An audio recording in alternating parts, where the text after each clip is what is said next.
Oh well, hello there. Greetings and salutations and welcome back to this channel about magic! My name is Jason Parker and in this video we are reacting to... What's that? Oh yes, this is a new shirt. Thank you for asking. I got this recently. As you can see, it's delicious and fresh, and actually don't know what that says. Saguaro? This is actually really my first time looking at this shirt closely. I'm not sure what's so delicious and fresh about a cactus, but... Oh, there's an ice cream truck on there. This is kind of like a whole story. In fact, I've got an idea. I've got a challenge for you. If you can create some kind of Aesop's fable story out of this scenario, some story with a moral or a learning lesson, I will select the most interesting one and I will read it to you in a future reaction video. Heck yeah, this $15 t-shirt suddenly turned into a great idea. All right, enough about my flesh-toned t-shirt. In this video, we're going to be reacting to Peter Antoniou, or is it Antoniou? I make it a habit of butchering people's names. At any rate, Peter is a mentalist performing on America's Got Talent 2021. I was advised by one of my Patreon members that I should definitely react to his performance, so here we go. Literally, this is us going right now. We have gone. Let's go ahead and jump into this magic performance. Excuse me, mentalism. Hey there, really sorry for the interruption. If you're wondering why the rest of the reaction video doesn't look like normal, why the video is a little funky, this is the reason why. And if you don't care, then just continue. Good evening, America. Thank you so much for joining me, judges. When I was in college, the go-to prank would be that you'd sneak into a friend's kitchen and you'd take their canned food and then you'd remove all the labels so they had no idea what they were opening for dinner, whether it was oranges, or maybe... More oranges? Garbanzo beans, or chickpeas, Simon. Or maybe even nice combo. Pet food.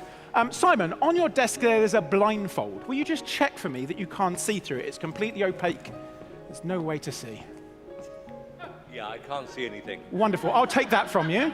And I like that one woman laughing. Yeah, I can't see anything. that from you. And Hilarious. I'm going to leave this can with you. Judges.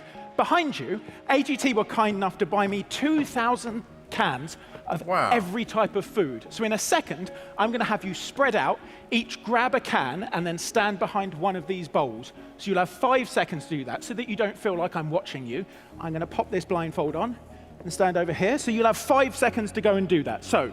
Okay, I was just trying to understand visually what's going on there, and I realized that some of those shelves of cans are real and some of them are just on the screens. But it's all kind of blending together, so it looks like a lot more cans than it really is. It seems that those cans there are real cans. Anyway, that was nice of AGT to buy all those cans for him. I kind of figured that all the production costs would be out of the performer's pocket. Proceeding.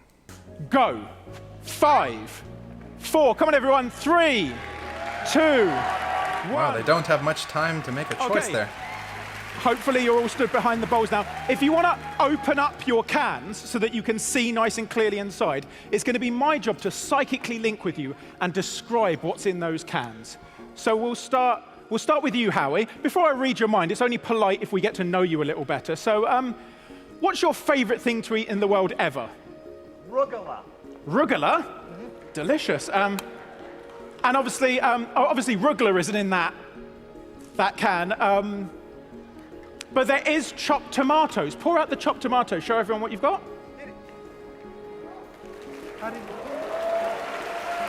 Sorry, it wasn't rugula. That warm reaction, that was correct. Good. Okay, we'll move on to you, Heidi. Again, get to know you a little better. Heidi, is there a meal that you love eating in Germany that you just can't get in the US? Yes.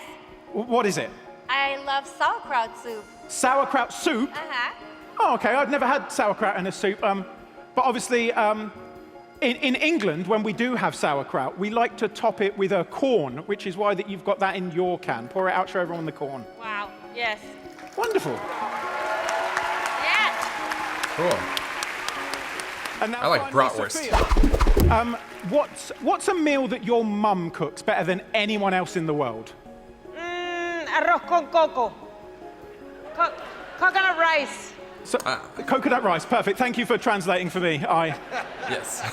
I'm an idiot. And I imagine a small twist on your mum's coconut rice would be to put black beans with it. Pour out the black beans from your can. I have black beans. You have black beans. Perfect. Excellent. Kidding. Thank you so much, judges. You can return to your seat, but Sophia, stay with me. In fact, come and join me at the table here. We've got something extra But for you. I don't want to try the beans. No, you don't have to try the beans. Don't worry. We've got a special meal for you. Yeah, no, take a seat. Take a seat. Because we shared a special moment in my first audition, so I thought it's only fair if we have a little dinner date. So I've brought 4 cans here. Did you guys see that? He said something like, we got a special connection from the last time, so now we're gonna have a little dinner date, and she went. Was she making that face in regard to him saying, let's have a dinner date? Like she's disgusted, like she hates magicians, I'm sorry, mentalists? I mean, that seems a little bit rude. They're up there having a public performance, just having fun, and she's like, Have a little dinner date. I mean, maybe I misinterpreted that. Maybe something else was going on there. Please leave a comment below. What did you think? Does she hate magicians, or she just hates the idea of a dinner date? Or maybe eating beans? Continuing. I brought them from home, from England. So let me tell you what's inside the cans. Okay. In one of them is my favorite food to eat in the world ever, pineapple. And then the other 3 is a British delicacy. Simon will know this. It's called brawn. For those of you unfamiliar, it's the offcuts of a pig's face. So it's the eyelids, the ears, the gristle, all set into a savory gelatin. So that's what's in the other 3. So in a second, we're going to select one, and you're going to eat what's inside. And why do I have to be the one punished? You're not going to be punished, don't worry. You're not going to choose the cans, don't worry. Simon's going to choose the cans. No. So Simon, you can see that we have 4 coloured cans here. In a second, you're going to say the colour that you want Sophia to eat from. So change your mind a few times. Don't say anything just yet, but get a colour in mind. Do you have one in mind? Yep. Yes. But wait, think more. Do you want to change your mind? Sophia's worried. Do you want to change your mind? Okay, I've got yellow in my mind. Yellow. Okay, so you want to stick with yellow. So No, I don't. You've chosen the yellow can. No, So I'm going to change. you want to change? Yeah, I'm going to change it to black. You want to change it to black? Yeah. Excellent. Okay. No, Why? no, I'm going to change it to blue. A decisive man. We like this. You're going to change it to blue. Are you Yeah. happy with blue? Yeah. I don't want. No, I'm going to go back to yellow. You're going to go back. A magician's worst nightmare. I don't want to eat the pork. Don't worry. Trust me, Sophia. I wouldn't be doing this if I wasn't 100% certain I could read Simon's mind. Okay. Well, 80% anyway. So you're sticking with yellow. No, blue. Blue. Excellent. Okay. We'll make this decision easier for you. We'll eliminate the red can to start off with. So let's have a look. What was in? Why me always? I like his method there. Well, let's eliminate the red one to start with, because he doesn't know how long Simon's gonna go on and on, continuing to change his mind. Very well handled, Peter. I like it. Let's have a look what's in the red can, and that is some brawn there. Would you like a little smell, Sophia? No, you said that you were not going to give me that. No, that's fine. You don't have to eat that.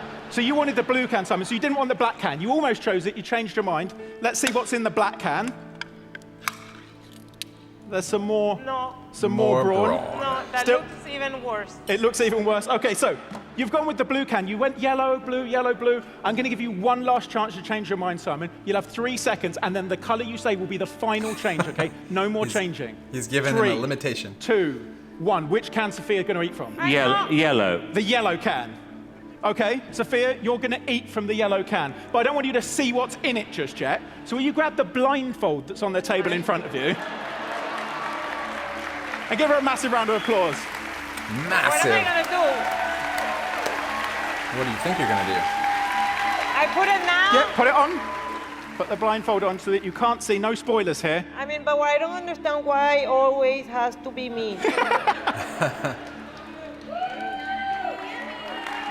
And then, Sophia, there's a fork in front of you as well on the table, just to your right a little bit, right a little bit more. A little bit There we more. are. Will you grab the fork and hold it prong side down, so like you're about to stab something? Prong side down. There we are. And now I want you just to hold out your hand, and I'm just going to, over here, there we are. Stab down nice and hard. And in a second, I'm going to say go. Yeah, nice and hard, like it's Simon. And that's how Sophia lost a finger. Anyone else nervous about the sharp edge of that lid? Or is it just me? It feels hot. It feels like gooey. It feels gross. Okay, when I say now, I want you to take whatever on the fork and eat it, okay? No touching, no cheating. Seems Whatever's reasonable. on the fork, you have to trust me. I'm just gonna touch a little bit here. Touch a little bit here. Does it feel gross? Let's see. 3, That's 2, the eat lid. what's on the fork to serve here. Ay, 1. Dios mío! Translation, oh my God. Pineapple, excellent. And in case you were wondering, thank you so much for changing your mind, Simon. Sophia, you can take the blindfold off, that's fine. In the last can, there was more brawn. Well done, Simon. Sophia, thank you so much for trusting me. It's delicious. It's delicious. Then you can have that. But also, Simon, at the start, I left a can with you. And obviously, we get to know the judges a little better, and that can's actually special because it doesn't have food in it. What it has in it is a piece of paper that I sealed up there earlier. Yeah? Okay, and Simon, I want you just to read that piece of paper out to everyone in the audience. I stay here. You stay here. You can enjoy the pineapple, Sophia. Out loud for everyone, Simon. Read out that piece of paper. You want me to read this out? Yes, please. For my psychic menu, I'd serve Howie his favourite rugula, Heidi's most missed food, sauerkraut soup, and Sophia Mum's speciality, coconut rice. Wow. Thank you so much, judges. That's why you can't prank a psychic. I've been Peter Antoniou. Thank you. Good night. That's why. Peter Antoniou! All right, let me share my thoughts with you. So, there were a lot of things going on in this performance. Overall, I liked the presentation by Peter. I thought it was a cool concept. There were 3 different effects going on in this routine. The first part with all 3 judges, Sophia ending up with a can with pineapples, and then that last revelation where he proved that he already knew the result from the first part. Let's take this piece by piece. Phase 1 with all 3 judges up there, they had 5 seconds to go collect a can and stand at the table. I'm not sure, but I immediately had the feeling that that 5-second rule was important to create a sense of urgency so they would just rush over there and select one can without poking around too much. Or it was just to keep the showtime down so they're not futzing around too long, wasting everyone's time. Leave a comment below. 5-second rule, important or not important? Then he was standing there with his back towards them, blindfold on, and he was predicting what was inside of their can after they had opened them. I don't really see any way for him to reliably have done this without, I'm guessing, the help of some assistant. Maybe someone waiting in a position off stage somewhere where they could see what was inside the cans. Or it could have been some advanced technology solution like some kind of RFID chip in the bottom of each can and the top of each part of the table could read what that was. But I seriously doubt it because he wouldn't have even known in which position they were standing there. So yeah, I don't think it was a high-tech solution. Then he brings Sophia over for the romantic sit-down dinner. And Simon turns into a huge heckler, just changing his answer all the time, which was actually really funny, I've got to admit. And kudos to Peter for handling it very smoothly. I do feel like at that moment when the last can was selected for Sophia to eat from, that the camera just cut to Sophia. You couldn't see what Peter was doing at all for an extended period of time, something like, I don't know, it felt like 7 seconds. A long time on stage. In my opinion, that was not great editing for a magic act because we, the audience, need to be able to observe what the magician is doing at all times, like we want to be fooled, but we also want to have a fair chance of figuring it out too. At any rate, given how Simon was just changing his mind so much all the time, I think, how can I say this? I think that Peter did not force Simon to choose that can. I don't want to say any more because exposure, but that's my thoughts on that part. Now if we go to the last phase where Peter went up to approach Simon at the table and he had that paper prediction inside of the can, I have a pretty good idea how he did that. That part didn't feel so fooling to me. And in this case, I do appreciate how the editing left us enough to be able to see certain details that could be important. One part of the video, not very good editing. The other part of the video, okay. But we're not here to criticize the editors for AGT, are we? I'm sure they had reasons for making the choices that they did. I will say one thing I did as a magician is when the camera showed Simon holding that note and reading it, I actually paused it and went back and zoomed in to see the text exactly how it was written. And as a magician who's studied a little bit of mentalism as well, just seeing that eliminated one possible method and meant that it probably had to be done the other way. Again, I don't want to go into blatant outright exposure, but just sharing a little something maybe you'd find interesting. Magicians and mentalists will know what I'm talking about. and if you don't know, maybe it has piqued your interest in magic a little bit. So yeah, I liked Peter's overall presentation. I thought he did a great job. What about you? Leave a comment below. And now, it's that time of the video where I randomly, for no particular reason, will read you a short one-paragraph story from this tiny little book. A useful story. This one is Chapter 6, The Mice in Council. Once upon a time, all the mice met together in council and discussed the best means of securing themselves against the attacks of the cat. After several suggestions had been debated, a mouse of some standing and experience got up and said, "I think I have hit upon a plan which will ensure our safety in the future, provided you approve and carry it out. It is that we should fasten a bell around the neck of our enemy the cat, which will by its tinkling warn us of her approach." This proposal was warmly applauded, and it had been already decided to adopt it, when an old mouse got upon his feet and said, "I agree with all you that the plan before us is an admirable one, but may I ask who is going to bell the cat?" Good question indeed. Okay, what can we learn from this story? It's kind of funny. It's one of those funny ones that makes you chuckle. Usually that's how funny things work. I do like how they say a mouse of some standing and experience got up and made this idea, and then an even older mouse got up and trumped him, you know? It was like the experienced mouse had an idea, and the even more experienced mouse was like, "Well, you didn't think about this, did you? Idiot!" I think there are two different sides to this story. On the one side, you shouldn't launch into a plan without really thinking it through in detail, because seriously, who is going to bell the cat? So we shouldn't be too hasty to action. But on the other side, I could say, if I were to go against the fable, that the first guy does have an idea. He's come up with a solution. The second guy came up with a problem about why the solution shouldn't work. But maybe we shouldn't let problems stop us. Maybe we should just think creatively. Okay, well, how do we bell the cat then? We shouldn't just give up at the first sign of a problem against our plan. If there were an easy way to success, everyone would be doing it. I personally believe that those people who are successful in life had the fortitude to just push through and keep pushing. To acknowledge the problems, to think about it, but also to find solutions around those problems. Maybe they'll develop some kind of elaborate trap with a loop hanging down that hangs the bell onto the cat and doesn't put any of the mice in danger. Okay, I think that's about all I can extract from this one. It didn't feel super easy this time, but let me know if you have another idea of how to interpret this fable. I'm always up for that.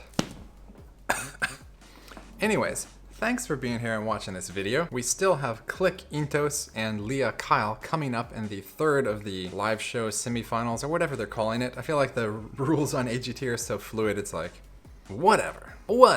Mamma mia! Alright, things to remember at the end of the video. For those of you 7%ers here, I really do appreciate you. Things to remember: smashing the like, notification bell set to all, join my email list if you feel like it. I promise not to spam you. Link in the pinned comment below. Also, as I said earlier, if anyone wants to submit some kind of an Aesop's fable for this scenario, I will read the most interesting one in a future reaction video. I just decided that spontaneously earlier in the video, and it seems like it would be a fun idea. Question though, should that be an entirely separate video, or should that just be the Aesop's Fables portion at the end of a reaction video? You can comment on that too if you would like. At any rate, I hope that you're having a fantastic week. Hope you enjoyed this video. I hope yesterday was great for you. I hope tomorrow will be even better. And I'll see you next time. Now it's not flesh colored anymore. Which color do you like better, the real color or the video edited color? Weirdest ending ever.